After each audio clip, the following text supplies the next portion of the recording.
Good morning. Good morning. Well, I have another confession to make. I started this week off with my journaling, something to the effect that this is going to be one humdinger of a week. And you know what? I set that intention, and it has been. I imagine some of you are feeling the kind of the disquieting feeling of being tossed around with the holidays coming up and the dates to make and fulfill. Well, it is Thanksgiving time, and sometimes it's a little difficult to step back a moment and reassess where you are and who you are and the divinity that is ours.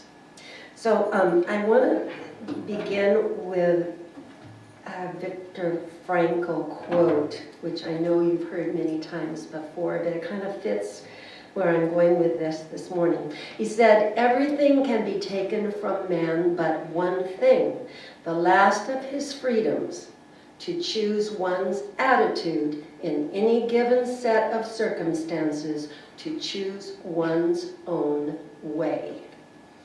Powerful words from a very special man.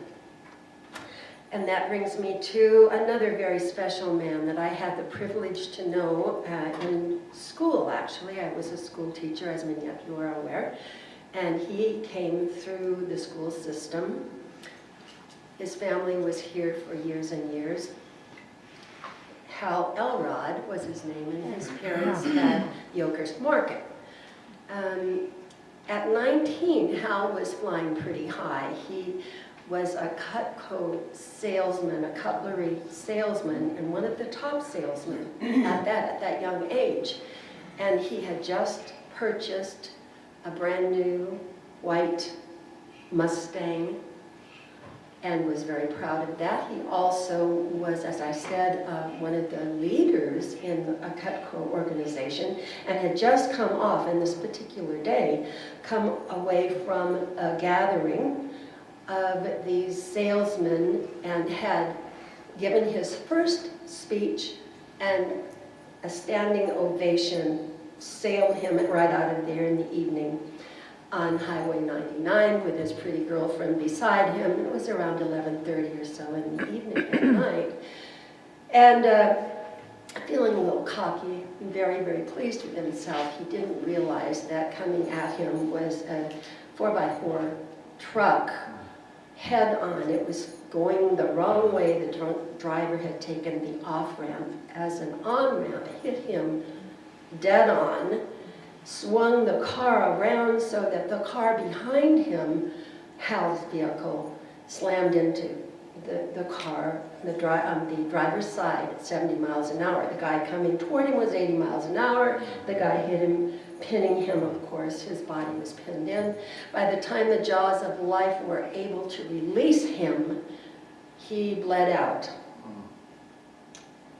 And miraculously, after those 6 minutes or so of clinically dead, he was brought back. His heart started beating again.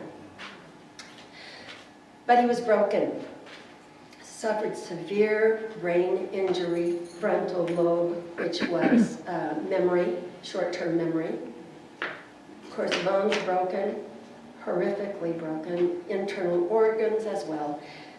And when he finally woke from the coma, he was told that he would probably never walk again, and he'd always suffer with the brain damage. 3 weeks later, he took his first step.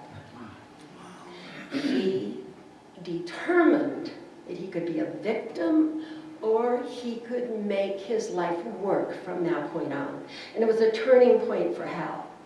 Because, as I said, he'd been a rather selfish young man, as many of us all are when we come up in life and we start making some success of it. But with his determination and understanding that he had total responsibility for where he went from that point on, 3 weeks later, he walked out of that hospital.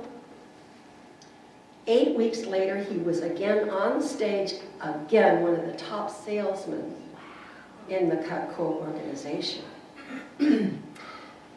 When I had the opportunity to learn this about Hal, I was very touched, and it has really he has made a difference in my life in the last month or so, I guess, because of the change that happened in him. He decided not only was he going to love the life he lived and be grateful for it, but also to create the life of his dreams so that he then could go on and help others do the same thing. And he has done so. He has become a keynote speaker. He speaks to high school kids, to college kids, to business organizations all across the country and internationally as well. He also has been written up in the Chicken Soup series. He's been interviewed on the radio and television. He has motivated millions of people through his coaching, his success coaching. His presence online is amazing. I visit with him every week when he sends out his podcast. Just an amazing young man. Now 33 years of age, married with 2 beautiful children. He's also an author. He has written 2 best-selling books. Taking Life Head On, obviously, was the first. And The Miracle Morning, which was his second. He right now is in the middle of writing another book. But I just want you to take this inspiration, if you will, into this week as we head into Thanksgiving, and take that moment to step back and say, I'm right where I need to be at this moment, and becoming who I can be with every breath I take. Because that's who we are. And I'd like you to take a minute to look around this room to see these people who are here for each one of us when we hit that sticky patch, realizing that we are here for one another, and the love here is profound and life-changing. You have a happy Thanksgiving. Beautiful.